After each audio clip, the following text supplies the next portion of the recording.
Thanks for tuning in to this episode of Youth on the Wheels. We are Noah and Hawa, your hosts, and we appreciate you joining the conversation.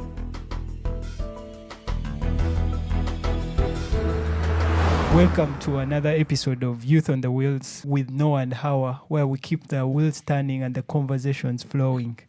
Today, our theme is youth leadership, power and struggle for influence in Ugandan politics. And just to give you a little statistics about the Ugandan youth, we are an extremely young population. Uganda has one of the world's youngest populations according to the 2024 census. Over half, that is 50% of the population, is aged 17 and under. And we have constantly seen the youth of Uganda struggle to get involved in their country's politics.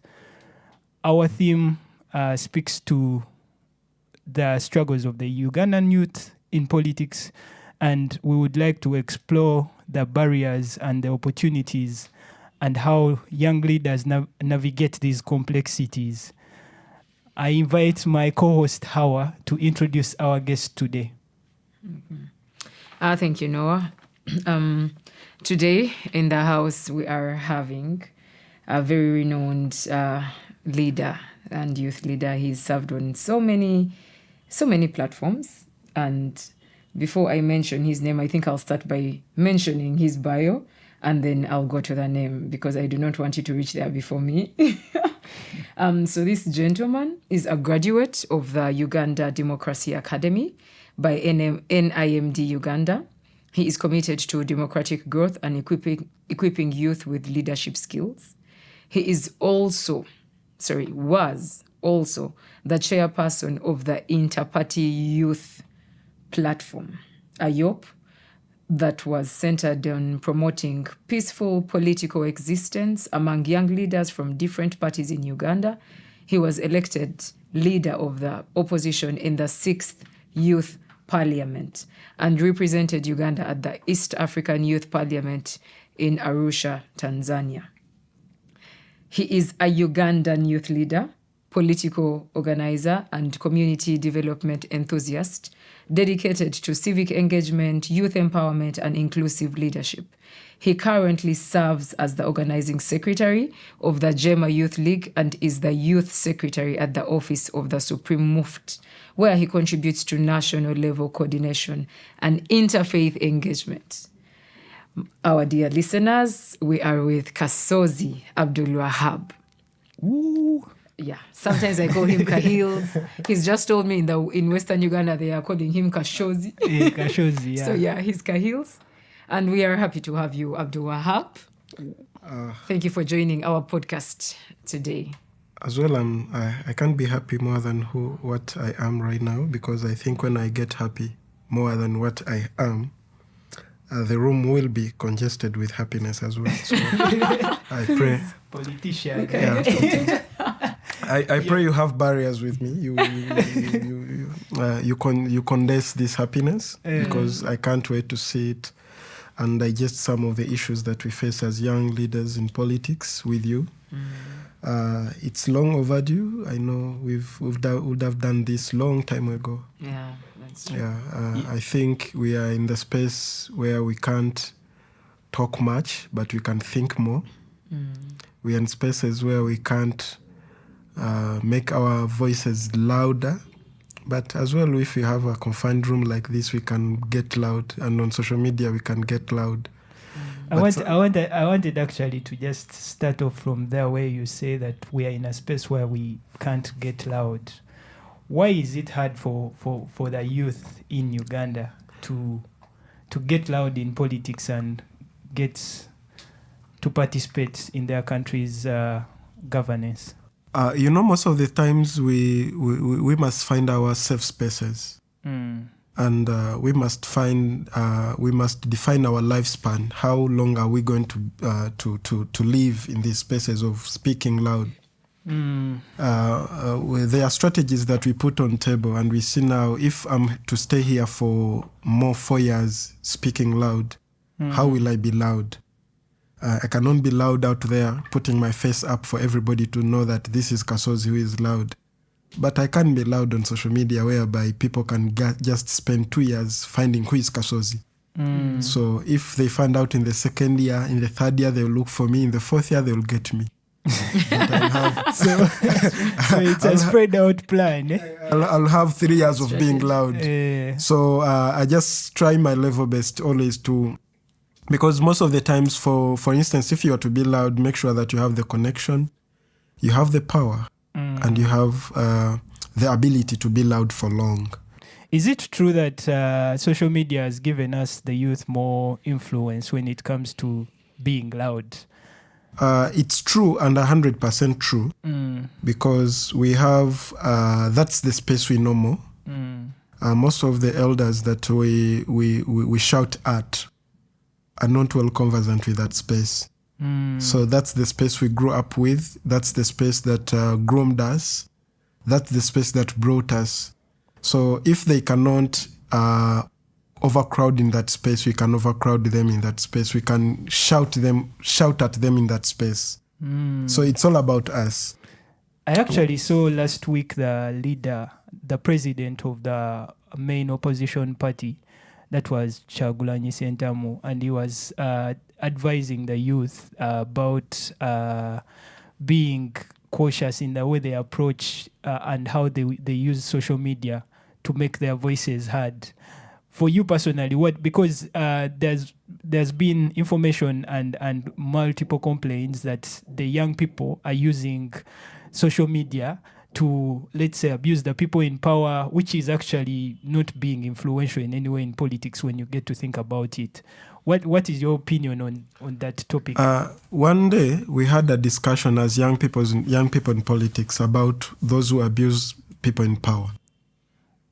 And one person brought a scenario saying, okay, that might be their strategy. That might be their strategy. They have the strategy. Because I may need something from Hawa. And when I speak with love, with softness, Hawa, please do this, what? But when I come and say, Gwe Hawa, sometimes you may find out that Hawa can respond and you can know, because we play with emotions of them. We play with their emotions. We need to know what they do think. We need to know what is their capacity. What can they do more than what they have done? How will they react if such and such a thing happen? For example, we now know how the son always react. And we now know how most of the times when we know he's a Kagame in making. We know he's a hard person in making, so that when they give him power, we know what he can do. We have already predicted what he can do, what he can make us go through. He's someone that can kill you and they cannot question. He's someone that can torture you and he feels proud of it. He's someone that can give you pain and he brags about it. Now come back again and do this to me. I will do more. So we know when we go overboard, and that's not my strategy as Wahab, because I need to protect my credibility as a person, because I'm a leader of credibility, and I just need to protect my personality. Because if I start coming out insulting and abusing people and talking ill about them without evidence, I may end up being judged wrongly. So I think it's their strategy. But us, we also have a strategy of digging deep and getting the real fact. If they arrest me not asking me, why are you saying this about me? Say, where did you get this? They will not question. The questions they ask, that it is, where did you get this? Where did you get this? Not why. They will ask, where did you get this? They will not ask, why are you saying this about me? Did you have evidence? But the other case, they will not ask for evidence. They will ask for the source. Because evidence will be there that it's true. For example, what happened on X last time when they're exposing the parliament? Not anyone, even the parliament never came out to refute that it's not true. But everybody was asking, how did they get access to this information? How did they find out about the How did 100 they million? find out? But when someone say, oh, like you saw they posted some issues about so and so is dead, so and so is dead. So someone asks, do you have evidence? I cannot post such.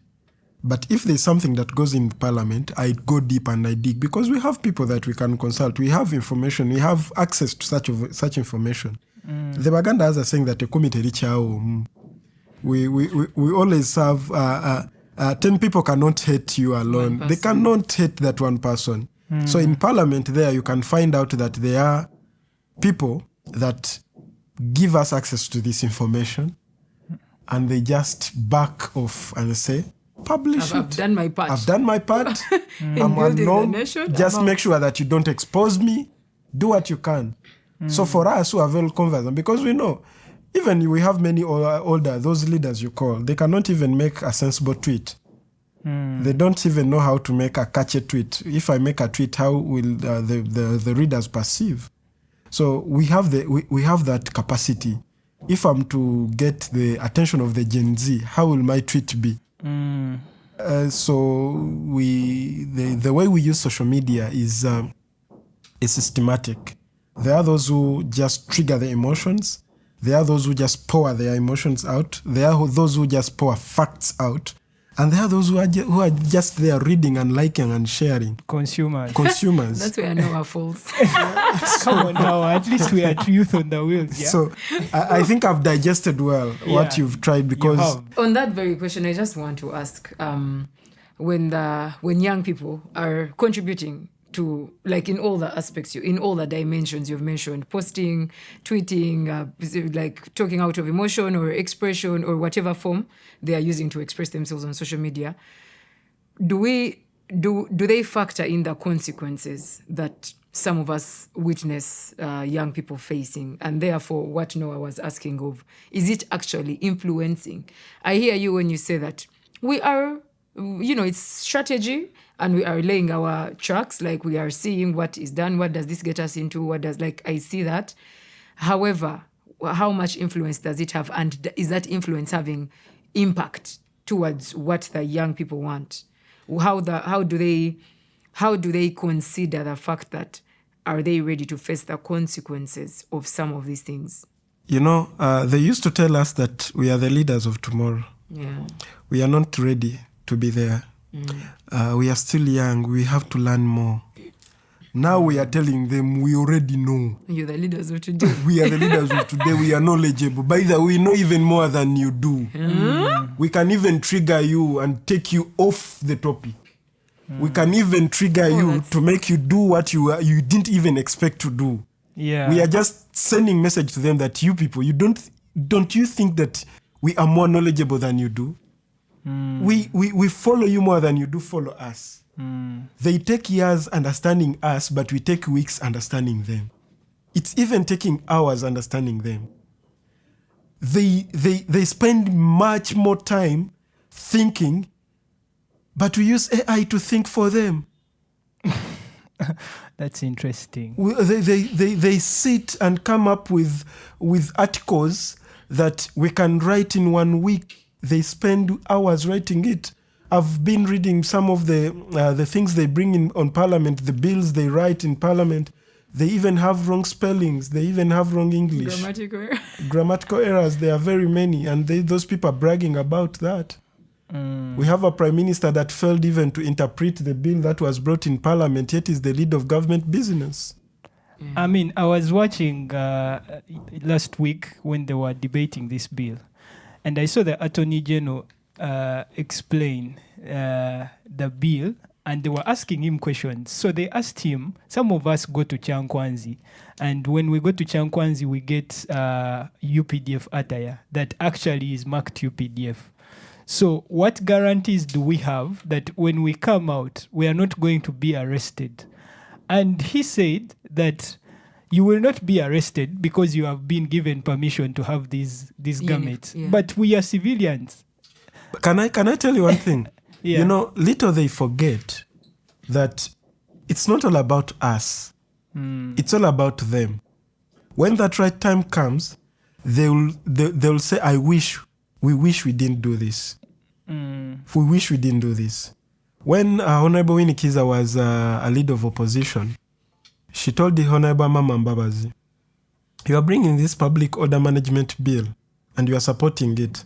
But I wish one day it captures you as well. When Mbabazi came to run for presidency, he wanted to traverse the country to start doing his consultation. He was charged in that very bill. And he was arrested in Kira Road Police Station. When Honorable Winnie Kiza went there, asked him, are you comfortable here? He said, I cannot. Did you know that you brought this to life? Said, I did. I made a mistake. I know this will affect us in the opposition. This will affect us who speak ill about this government. But time will come, they will be more affected than we do. Because it's not coming from a vacuum. It's today may be witch hunted, tomorrow they will be witch hunted. For example, when President Museveni wanted to scrap off bail, one of the members of parliament stood and asked him in the caucus, I told you this is the information we get from people. We were told, mbu. Okay, that's a Uganda word, mbu. One of the MPs stood in the caucus in Entebbe and asked him, Mr. President, do you know that you are immune to this? You cannot be arrested for as long as you are the president. You cannot be charged for as long as you are the president. But with the members of parliament, anytime we can be arrested even without consulting you. So you want us to be arrested and denied bail just because for you are immune. It will not happen. And for them, they thought that was okay. Now, the shoes they have gazetted, they are the normal shoes we buy in Ichikubu. Yeah. These black shoes with shoelaces, they are the normal shoes we buy in Ichikubu. They have gazetted them. That they are military attire. What if one day, one time, they happen to oppose their boss and that will be the way in for them to be arrested and they say that you have military attire in your house? Most of them own firearms legally. But time will come when their permits are done, permits are expired. How will they be reacting to it? That, well, yes, I own a firearm, I got it legally, but if I'm getting arrested, will they, because I've just said no to my boss? Look at the people that used to mock us. This person was the former police was commanding the what? Nixon Yagasiri. He's now in prison. He was arrested because he was suspected to be among those who killed, who ordered the killing of Kagezi.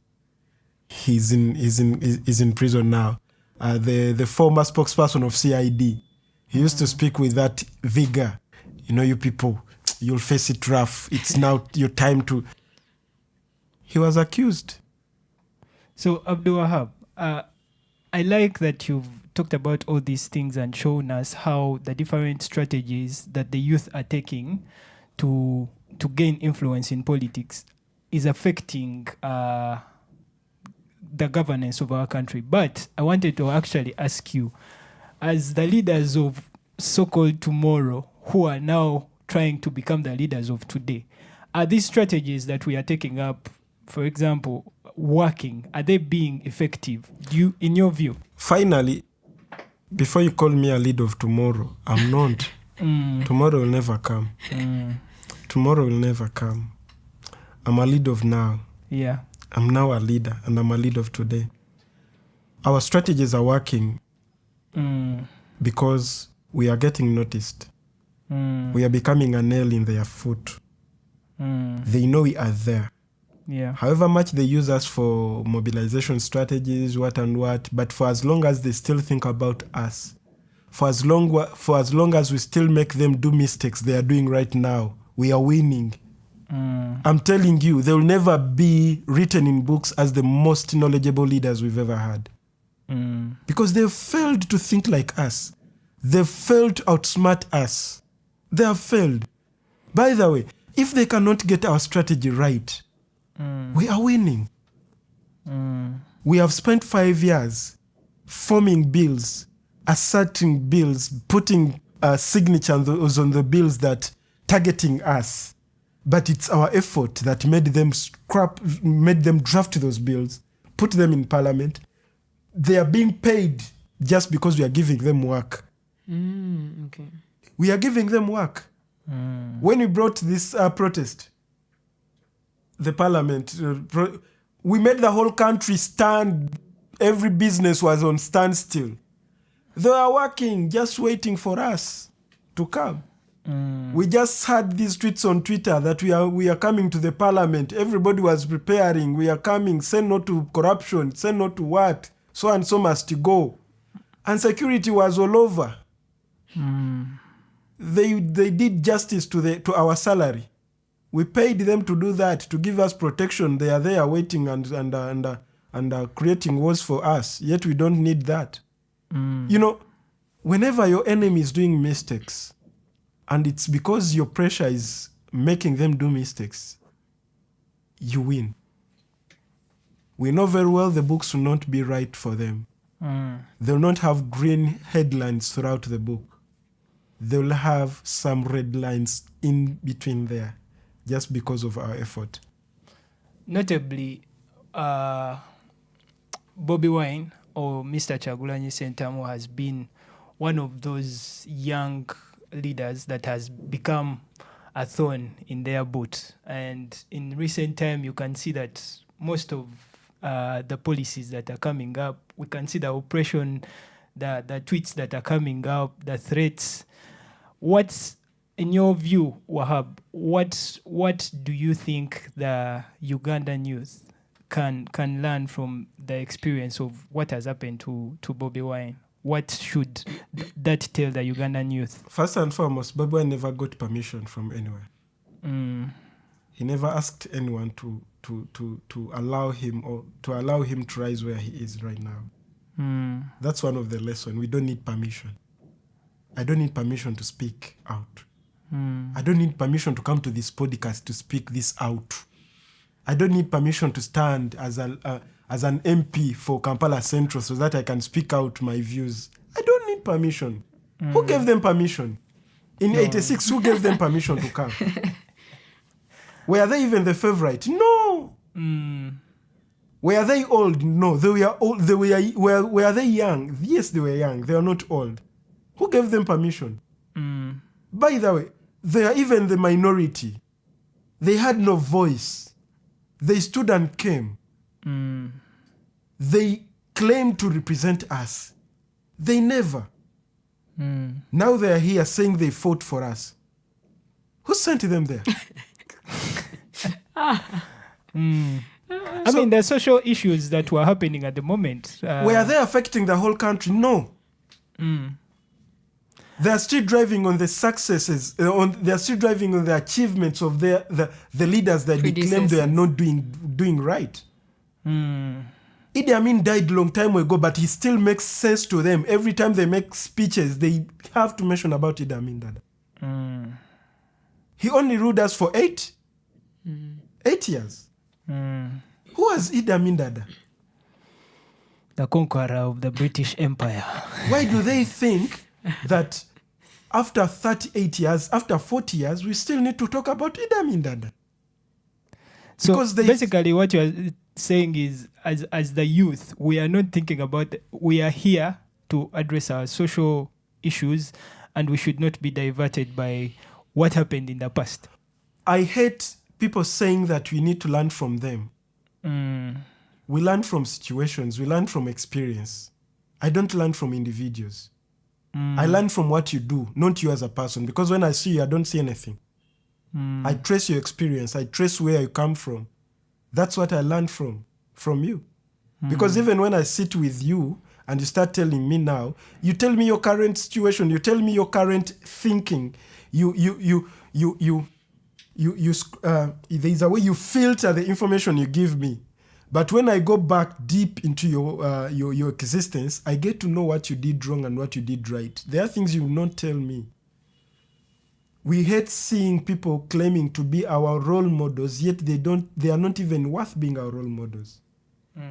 We hate people saying that we need to learn from them, yet they don't have any sense.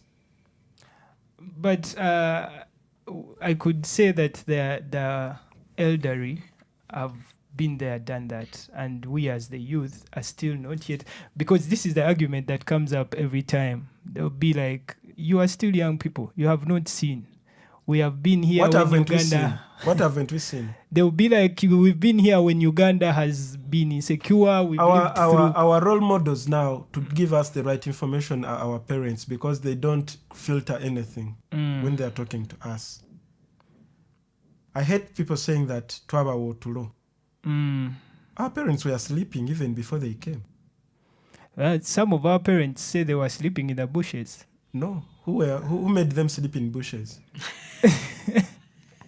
The insecurity in the nation. Those who brought insecurity made them sleep in the bushes, and there are some people that tell us that they brought sleep. Logically, can we think about it? Who made them sleep in the bushes? The situations they were placed in.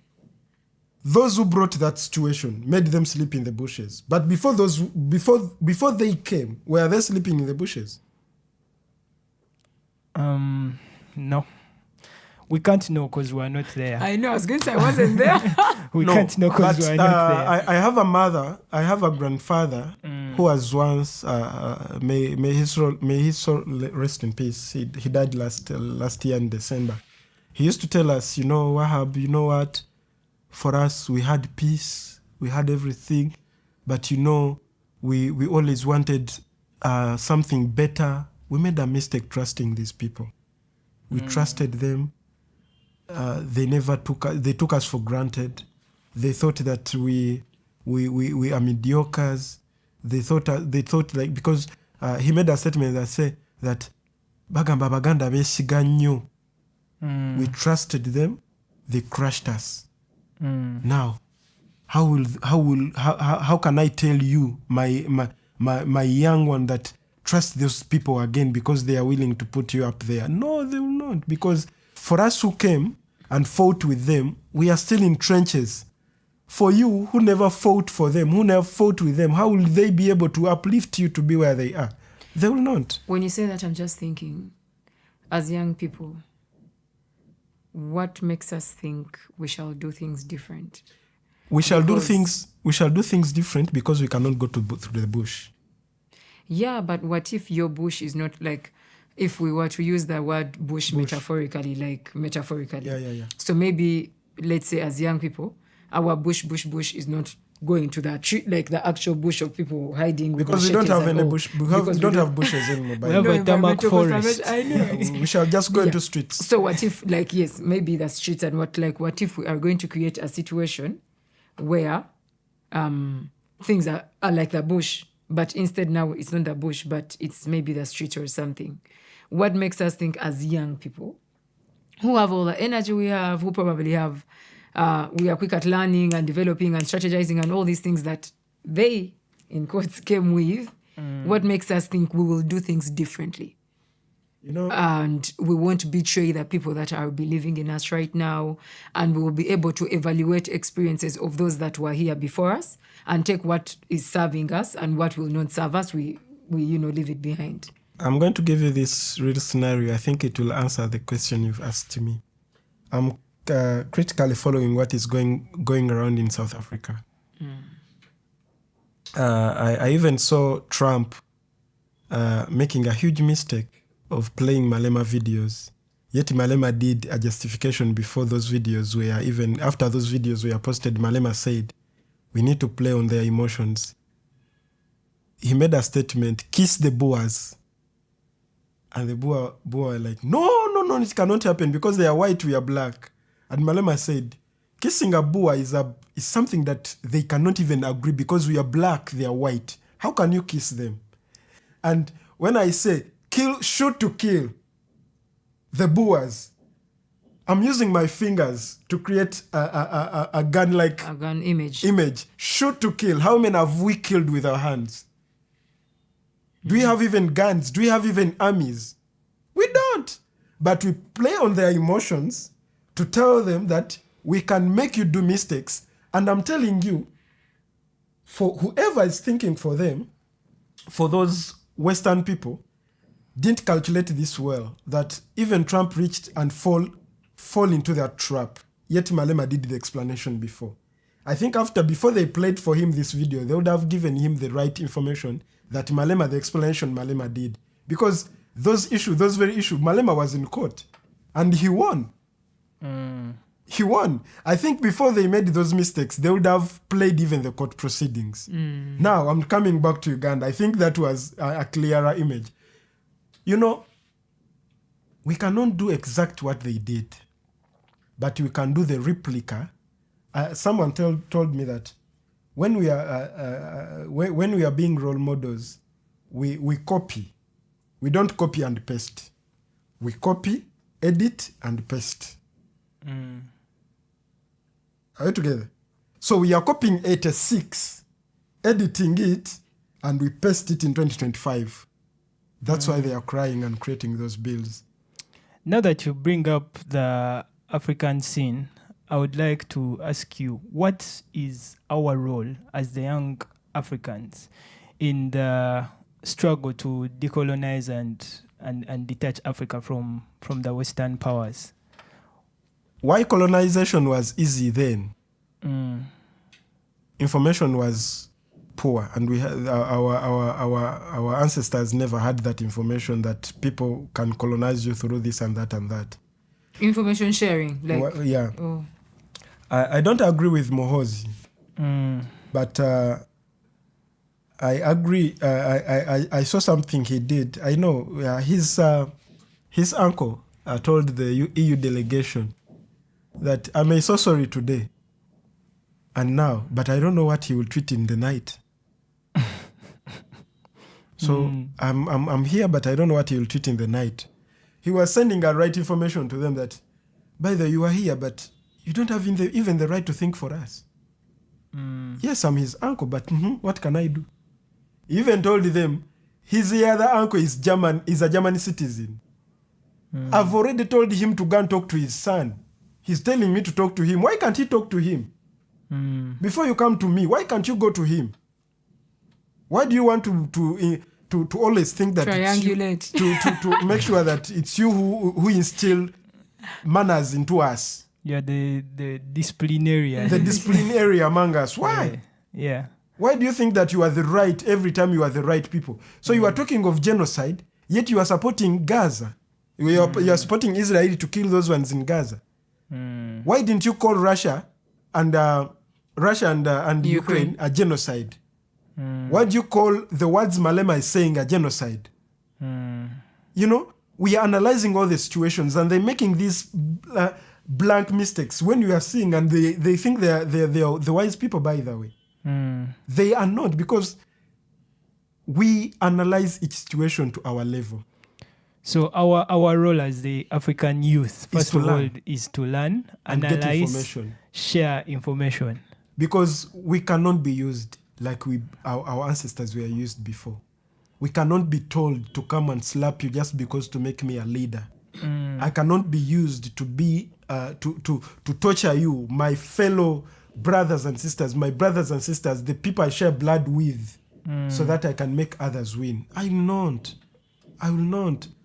We do most of the things, we do many mistakes, but those are the few mistakes we cannot do again. Those are the few mistakes we cannot do again. We are not as weak as our ancestors were. Were they weak? They were weak because that was their level. They didn't know anything about them. They see these white people come to them. They didn't know about their world. They didn't know what they do wrong. So for us, we are strong. The only way to get us on the way is to come and shoot us and kill us. That's the only way. That's what they did in Libya. That's what they want to do in Burkina Faso. That's what they want to do in any other part of the world, in Africa, where they see people rising up to their rights, people denying them access to their minerals. That's what they want to do. But they found us really weak and ready to fight for our rights. So their colonialism must change. They have to change the narrative now. It's give and take. It's not take. So I've been following what is going on in the Sahel region and how it has been affecting the other leaders in Africa. For example, I know that one of the president of Ivory Coast, has really had a hard time in recent times because the young people have been blaming him of assisting the colonial powers in trying to overthrow the current Burkina Faso president, Traore. What do you think is the impact of young leaders like Traore on the old leaders of Africa, the ones that we have seen for years and years? How do you think they're being impacted by this new strain of leaders that are coming up? The old leaders having been that they don't have innovations anymore. They are not innovative enough to sustain their countries.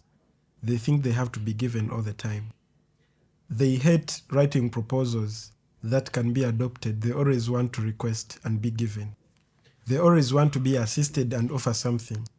But we have young leaders in power that always want to think beyond being assisted.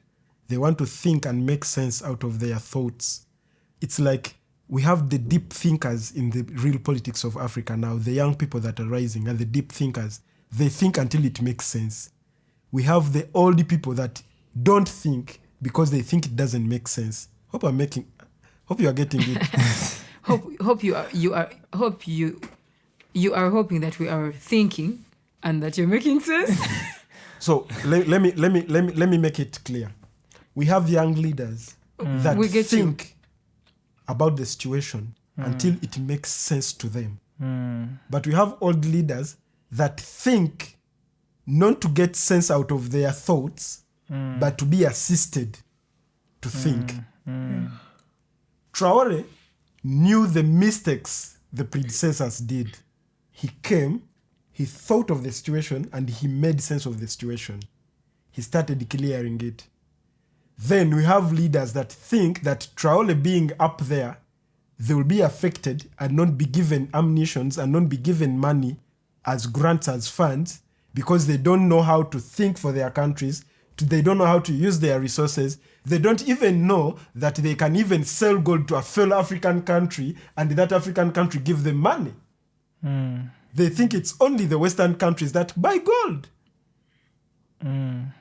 By the way, we offer them we give them the gold as a raw material. They even sell back to us the materials they make out of gold. It's we the consumers. Can't we have the gold processing industries here? And we offer them the end product that don't take that raw gold. Take the ring, take the necklace that comes from the gold when it's produced here in Africa. That's why most of the times China is doing better than the Western world, because China offers something to get something. If I'm to construct you expressway, I'm going to get paid you pay me for a couple of years. But these people, what they want, they bring grants that are not worth even what they are taking out of you. I had a story of the coffee.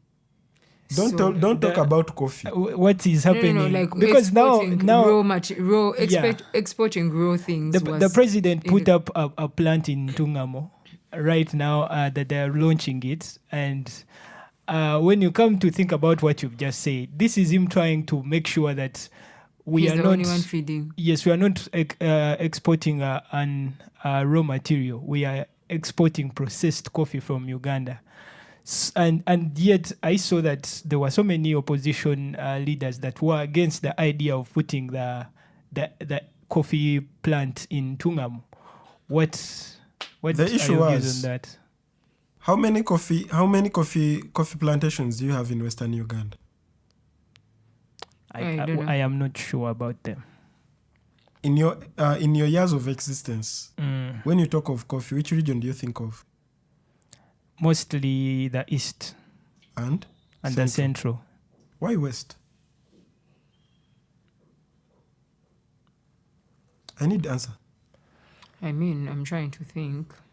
I don't even know what kind of soils they have and whether they tetwagala favor. kusala kigambo. We don't want to be Mochisale. Tetwagala kusala Mochisale. kigambo. Because this is the reality you people we need to talk about. The reason why the oppositions were against it, it's because they are misallocating. They are offering opportunities to people that don't need the opportunity. Why do I need to transport my coffee 100 miles away from the plantation to the processing company? Yet I can have the processing company where the plantation is. Yeah. Why do you think Ntungamo is the right place to have that processing company? Why do you need to bring Diamond Platinum to come and tell me how to drink my own coffee? Oh, wow. I saw him arrive today and I was like, what is going on? Yeah. Is this what you are trying to say, that the leaders of now, the ones in power, the old leaders, are not thinking about the situation They to don't make sense? think the situation to make sense. They are only assisted to think.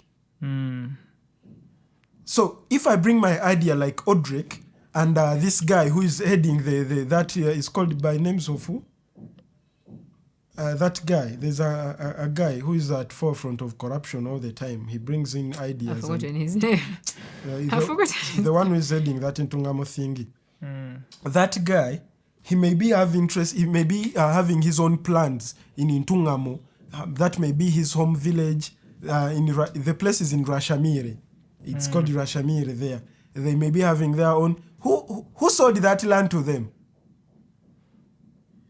I mean, could you be knowing? You could Yeah, tell because us. I'm telling you, these are the things people don't think about. Yeah. Because they know in Central they don't have that big land. When they buy that land, they'll give that money to the Kabaka, to the kingdom, to the Uganda, to anyone. Why can't we go and buy our own land there and we sell that own land to the government and we keep that our money to ourselves? How many people are being employed? How many people are in Ntungam who are unemployed? How many people do we have in Central Region who are unemployed? yeah. Does Ntungam have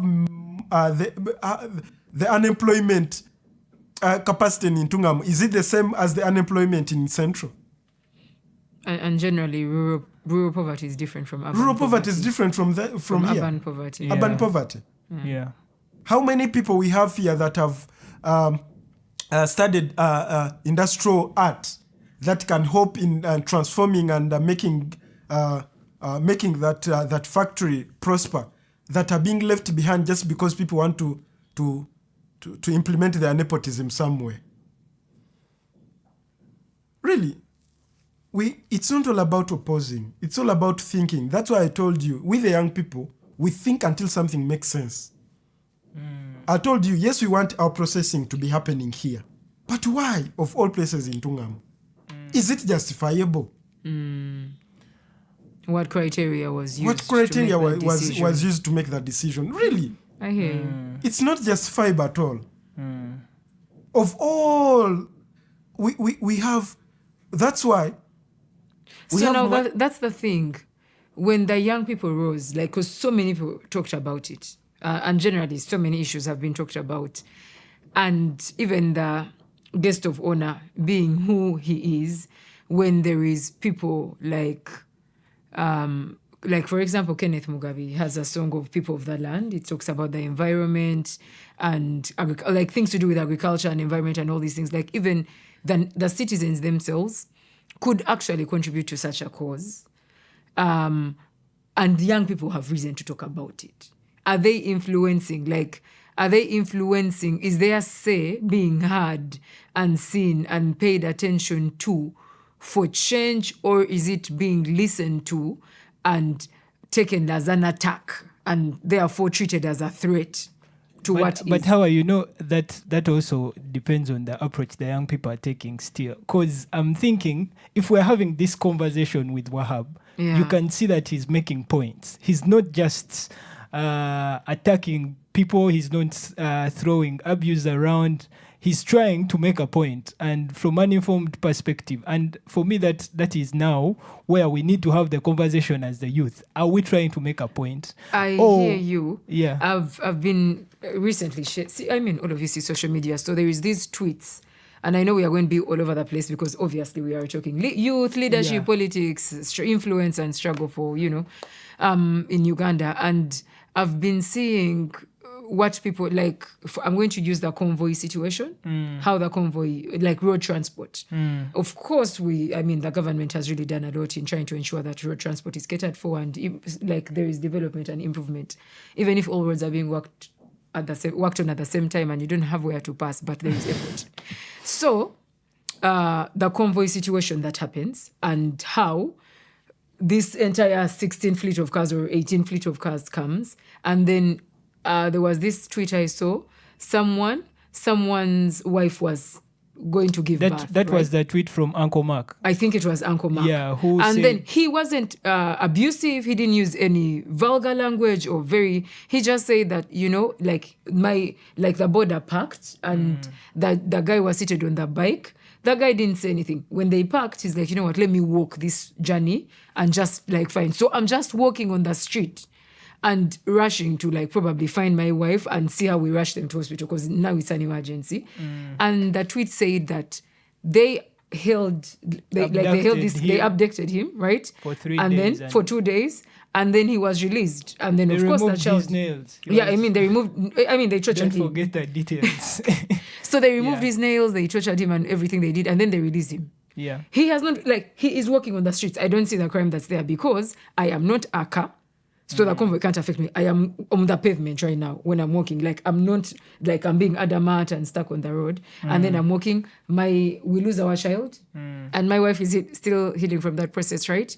And I have not used any sort of violence. Like, I have not been rushed or violent or disrespectful in how I've handled things. I've not even, I've not gone up in arms and flames and ammunitions and saying, no, what, get off your border, do this. Right? And we saw the responses to that tweet. Like, if you saw the engagement from both the leaders and the youth, you could actually see the widened gap between the youth and the leaders, right? We as the youth we have to do better because even in that scenario that you've just brought up, when Uncle Mark put that out, SFC reached out with a letter asking him to come. So they talk about it, right? They went with his brother and wife. And when he came back, Uncle Mark took down the post, right? The tweet itself. He took it down. After, and he said he had gotten justice. And my question is, the justice that he claims to have gotten, right? Did they get the child back because the wife had a miscarriage? Right? Did the nails grow back that were pulled out? So we as the youth, to immediately console. No. But also, while I get your point, and Abdullah, before you jump in, like on the point you make, we need to look at the context that now it's Uncle Mark that if Uncle Mark did that tweet, we're looking at that context, right? He's by virtue of his position, he's a comedian, he's a celebrity, he's an influencer, he is who he is in the Ugandan climate, right? That does not change the unreported stories of such things. Yes. Like, I hear you when you say, as young people, we need to do better. And our approaches should be much more civilized. Like, I understand that. What I'm trying to say is, have they, I feel like whether they are civilized or uncivilized, somehow the backlash is the same. People have been talking about the accident that kind of got, may his soul rest in peace, dead. And as a person who stays around that area, people have been dying. The barricades were only removed on certain events, and people have been dying. I think, right? You've missed my point. No, the point I'm making is when... Abdul Wahab, you're going to help us here. Because what I want to understand is, I liked when you say, we think until we think deeply and unpack something until we make it make sense, right? So if I am going to put a plant in Tungamo, what criteria am I using? That, okay, maybe transportation and what, you want to know. But if that is not in place, there is no criteria put in place. I mean, if the criteria is nepotism or whatever criteria they used, vaguely, I don't know what it was. You're trying to ask that we are going to do this. We are taking this particular move. We are going to construct these particular roads for this purpose. We are having the private-public partnership of the express because the Ugandans need it and it's for this purpose. We are, like, you get what I mean, right? So for me, I'm talking about just the governance and how we are not going to sit in parliament. I will not discuss that. But how we experience the day-to-day things, right? People are farmers. These are normal farmers. People are using roads. These are just normal roads, right? And how we are experiencing them and how people come out to talk about these things, right? In the ways they do. Both the civilized ways and the uncivilized way, right? How much influence is taken not as a threat? For me, I'll not talk about Uncle Mark because he's nowhere in this conversation. I'll talk about, do we even need to have the roads closed just for the president to pass? Can they do better? 10 years ago, we used to move on the same road with the president. What has changed? Exactly. What has changed? That's the point I'm making. What has changed? The reason why Uncle Mark was trolled, not that he reported, not that he pulled out the tweet, not that, but we've seen ambulances blocked. And people die. We've seen people failing to beat deadlines. We've seen people failing to even reach work. We've seen people fined just because they've reached late to work. They've reached late to their assignments. We've seen people failing to do exams just because the president is passing. Have they got justice? You get my point. Have they got justice? It's not all about Uncle Mark. True. I think what the point I was trying to put across was that we as the youth, right, we see these because the challenges are clear. You've mentioned all the challenges, but then how are we doubling down to be intentional in the way we demand for justice? Because if they can buy me off, right, I can come. It actually sets a bad political scene for everyone, right? Because it means political opportunists will take advantage of these situations because they know I will come out, blame the government, and after blaming the government, they will come talk to me, they will pay me, and I will let me tell you, if that was Kasozi, I would have not been called. What do you mean? They will not even call me. They will say, "Oh, you're what you." Those are baugira, tibaina makulu. They will just rubbish everything I will say. But if you are called, would you go? I will not. I will not. Why? Will that bring back my baby? Will they make my wife pregnant again? Will they? Will they compensate the time I spent? Will they compensate for the pain? Will they? They'll just call you, you know what? You don't want to lose our image. You know, now what can we do? So what you are saying essentially is change the whole situation. Change the system. The system but that now, makes that continuous. If Yes, I'm to get justice, get let that. also others get justice. Because exactly. But then it's like I'm selfish. Doesn't it come down to you? Because you say you will not go, right? So doesn't it the obligation, the responsibility to make these people change? Doesn't it fall then on us as the youth not to be? I want that conversation, the conversation they want to have with me. I want them to have it in public. To have that conversation, whoever is going through what I'm going through. To feel heard. Because many people are not coming out to say it. Exactly. If they are to bring out the statement, let the statement be general. That we did this mistake. I know many people, we are going through this and that. This is how we are trying to change. This is how we are handling this situation. Were those people brought to book? Those who pulled out the nails, were they even aligned to be seen? Were they even charged? I mean, 1 week later after the late Rajiv's passing, another person got an accident in the same spot where Rajiv died.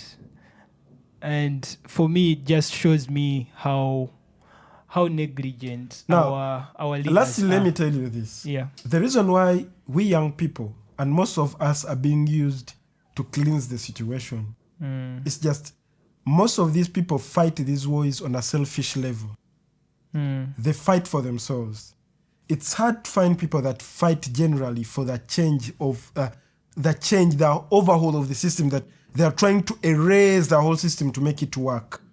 Because why do I need to get self-justice? Yet we have a general justice that hasn't been served. No, but also the self-justice doesn't serve you, because shortly after, you could become a victim to the same situation. I'm going to become a victim and I'll not keep on getting the self-justice. Yeah. People will just pin me. You among them. Thank you very much, Noah. And Abdul Wahab, we are really, really honored to have you here. We are just going in for a short break and we'll be right back. Thank you. Youth on the wheels. We keep the wheels turning and the conversations flowing. Looking for high-quality audio production? Whether you're a podcaster, musician, or filmmaker, Malika Studios brings innovation, creativity, and originality to every project. From professional recording and mixing to top-tier sound design, we ensure clarity and impact in every sound.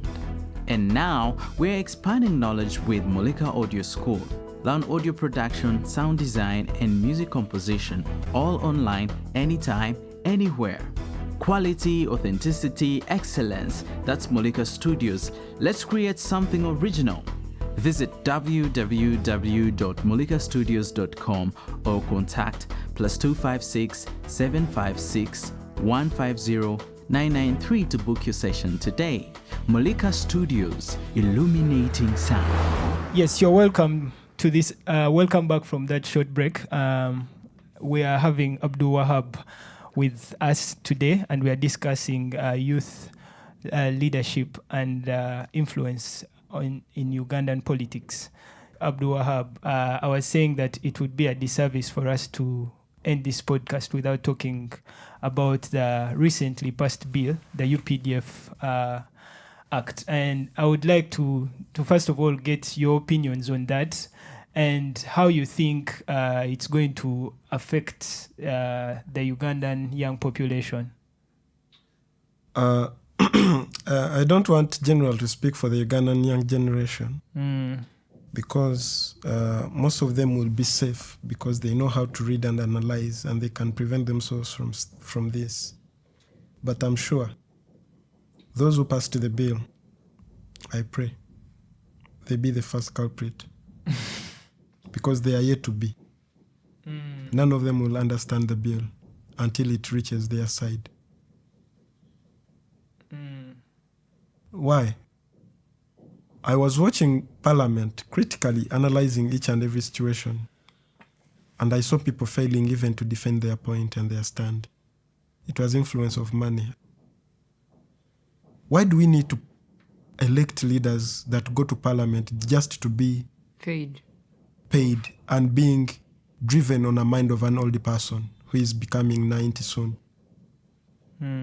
Why do we need to vote people to go in Parliament just to go in Chankwanzi, in caucus, and listen to a person just to instill minds in their big heads to come and implement what he wants? In first place, why do we need the Parliament? Has it ever been on our side? Has it ever been on our service? Has it even served us? For the past 5 years, have we even got anything good out of that Parliament? Have we got anything good out of that Parliament? I was suggesting that we need to have that Parliament in State House. And that will be the budget of the State House. We need to have that Parliament as a committee of the State House. We don't need a Parliament as a country.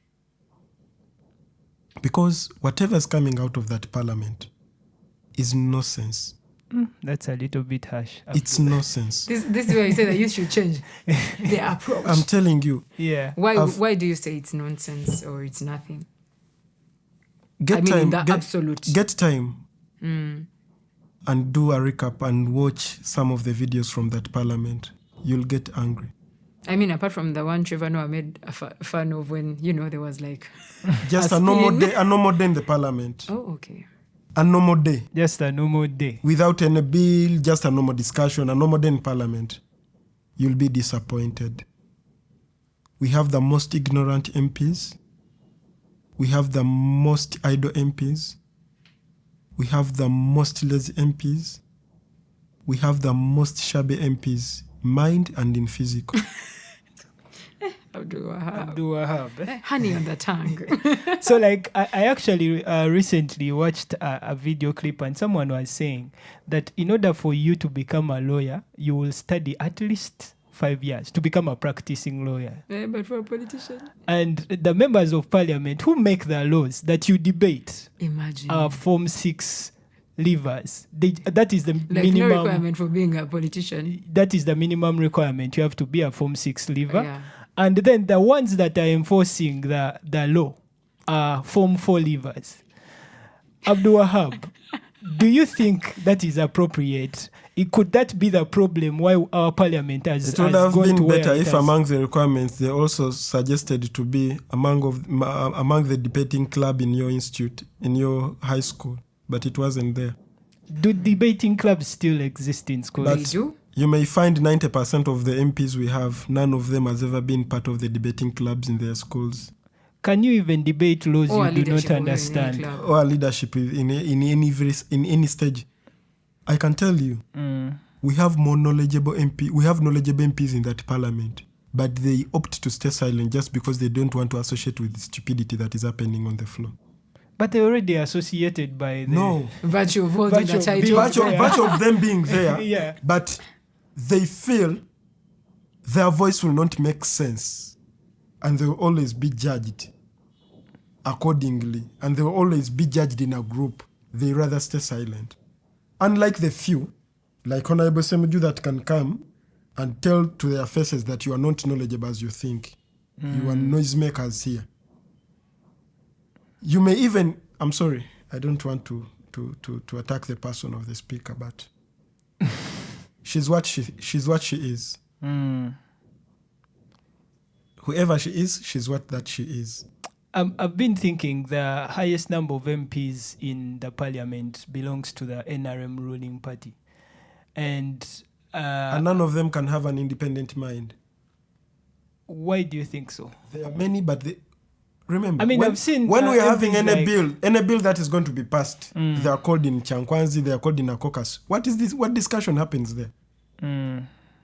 You see them in the corridors, now. But when it's time for voting, yes. Have you ever seen them coming out to state? We even have the youth MPs in that parliament, and my very good friend Bernard Odoi, who represents the young people of Eastern Uganda. I sent him a message and I told him, I'm sorry if he get to know this. It's absurd you people are doing this to us. And his response was, I wasn't bad. I was what? I wasn't bad. I wasn't bad. I wasn't part. Oh, I wasn't bad. But we can... I'm thinking, what can we do about this, Wahab? I saw people criticizing the leader of opposition of moving out of the parliament. He made news. He made a statement. Staying there, he would have not. He wasn't. That wasn't a space for him to make a statement. Because the speaker says, how many members say yes? Yeah. So they say, hey, even the leader of opposition was there. They said yes. The eyes have it. You want to actively participate in politics. Of course you have been, but now you're coming mainstream. You want to take up a position.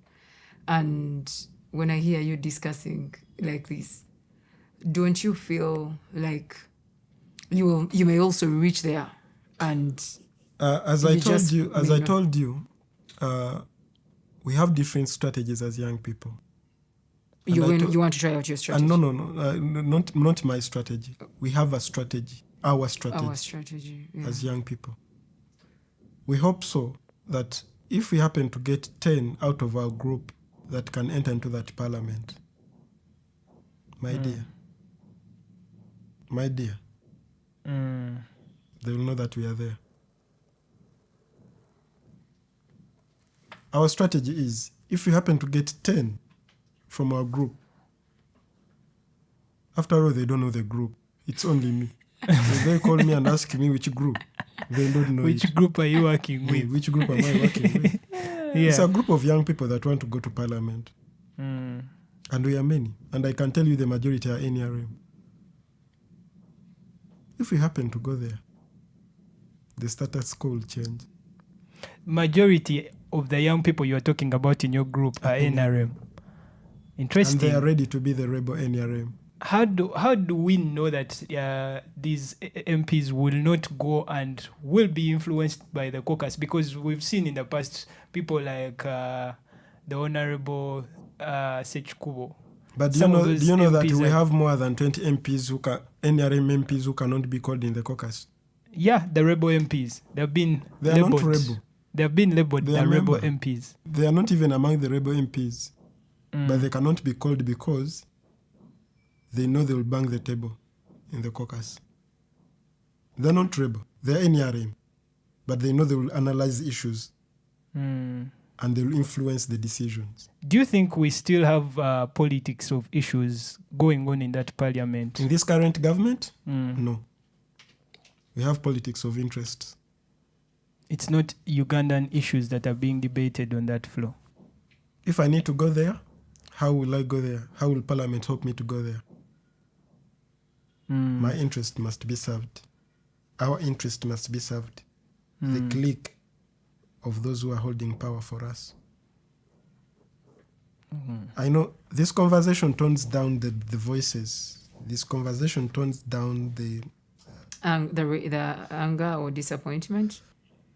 It's very disappointing to discuss about the governance in this country. It's very disappointing to discuss about the legislation we are having in this country.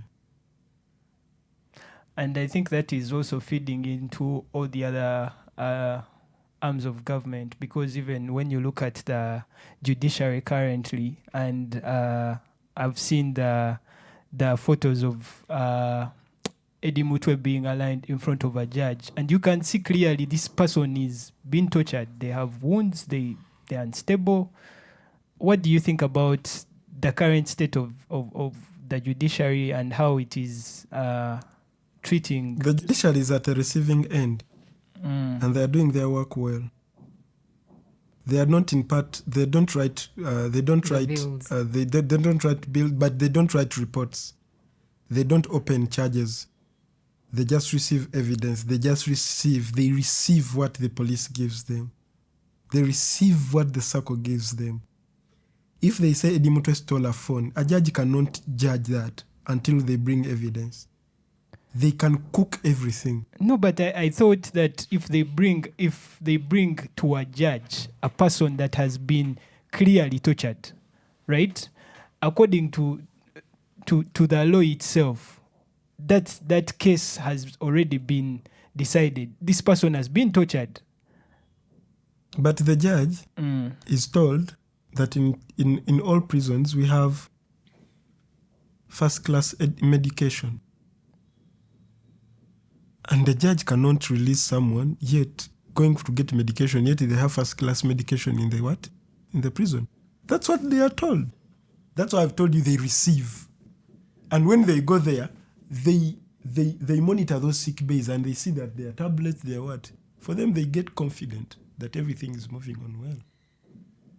They cannot offer you bail, yet you are going to get medication in the prison.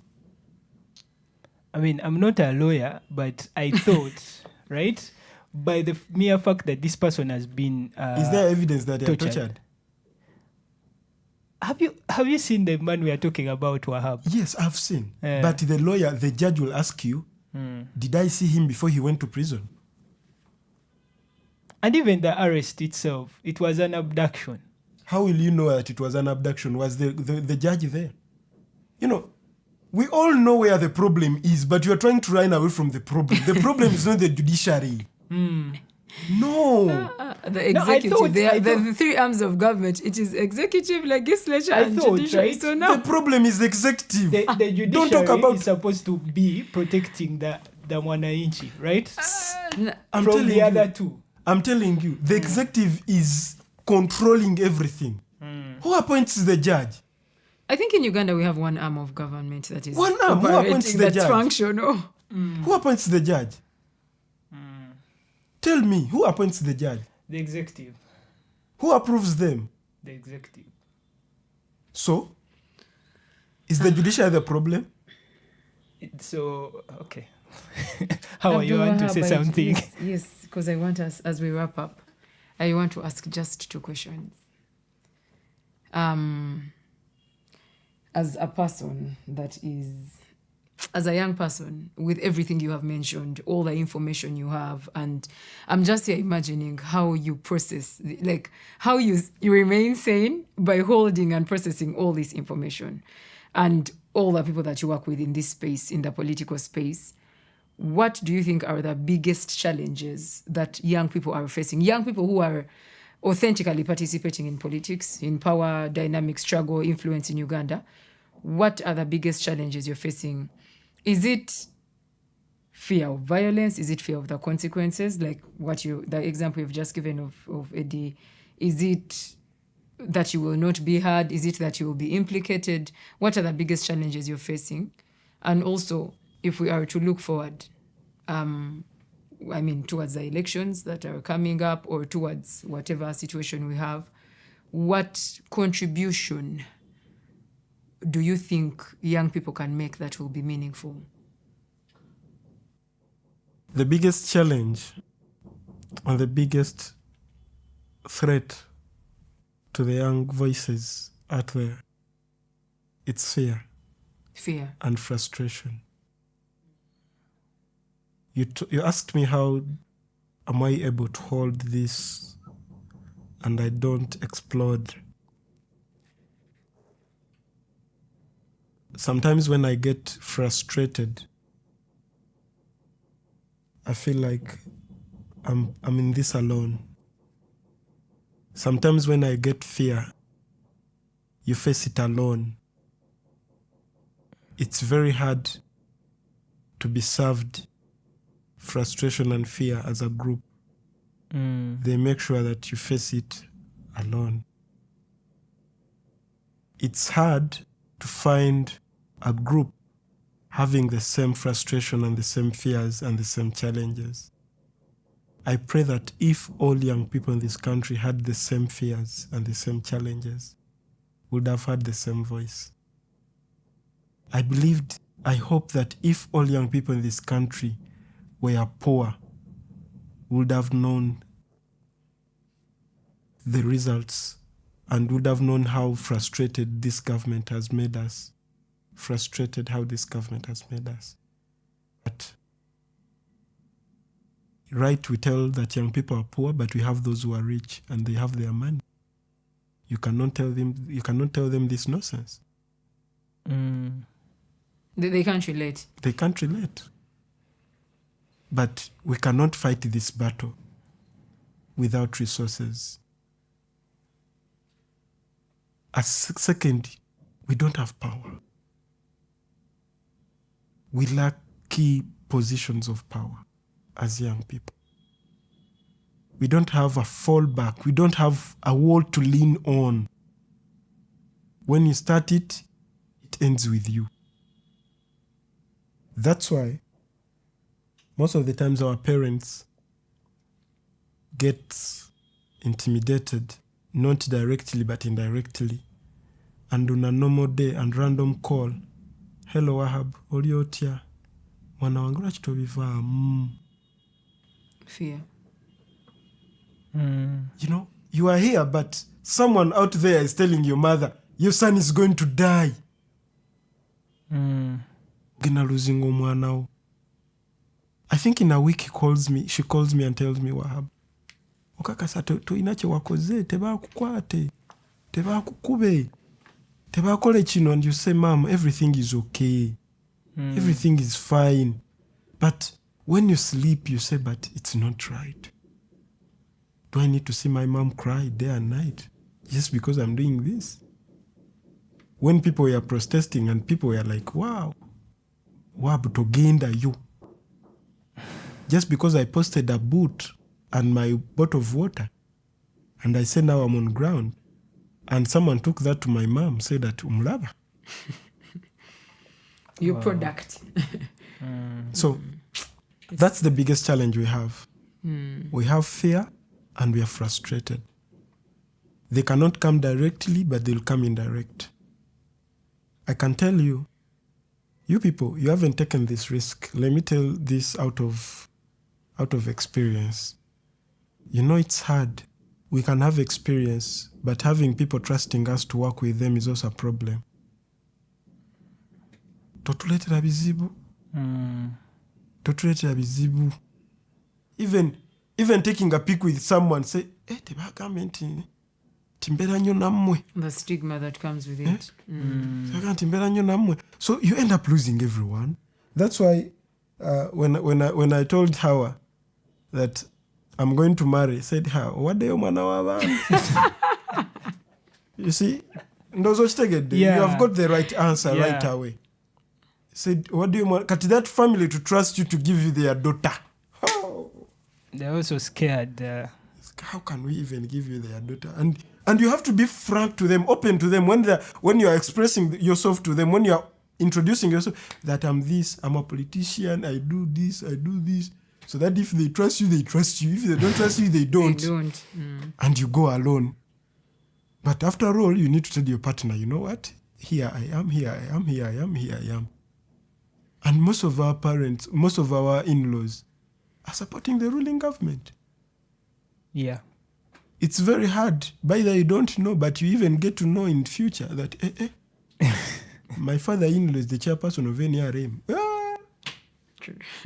And you're with the daughter. And you've been the orchestrator of the strategy. So that's it. So the last question was? Looking forward with amidst all the challenges that young people are facing in this political activism. How do you think they can participate or move forward and seen as key players, key stakeholders, people that are willing to contribute and not just a group of people threatening us and being to be managed and, The capacity of alienated. The prisons cannot hold the 3-5 million young people around the country. 500,000 will be want killed. To hear that again. He's saying we overwhelmed them. 500,000 will be killed. 500,000 will be imprisoned. 500,000 will be left to speak. 1 million will be ignored. 1 million will reach the goal. We all need to have the voice. We all need not to back down. Even when they are to arrest us, none of the prisons, no prison in this country that can accommodate the number of young people we have in this country. 50% of the population is youth. They cannot accommodate us all. And they cannot kill us all. They cannot. Those who can speak will speak. Those who can write will write. Those who can fight, not physically, those who can be there fighting for the rights, those who can go in the courts, they will go. Because we have challenges and we all need to face them as a whole. You get arrested and to get bail, they ask you for 4 million, 20 million. Even your net worth is not 5 million.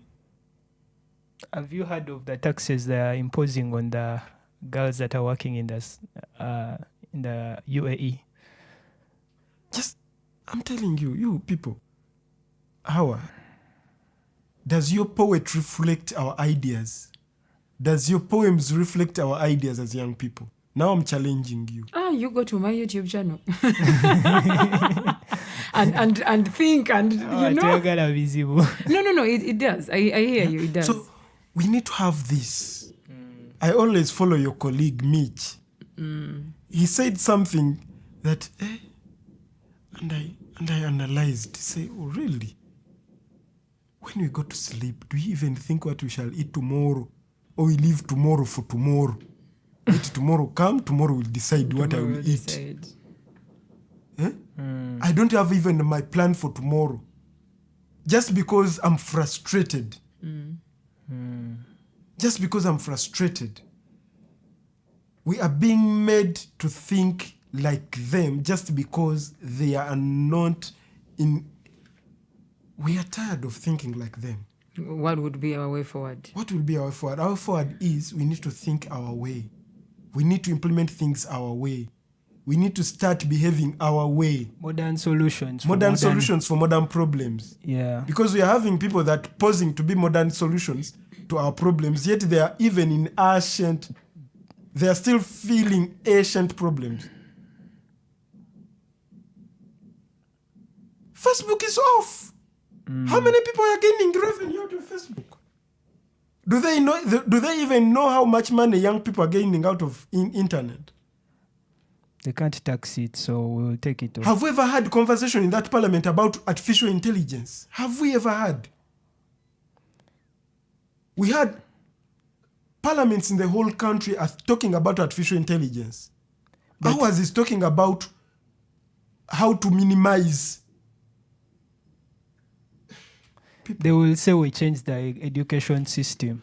Does the education system have artificial intelligence in them? The new curriculum. The new curriculum.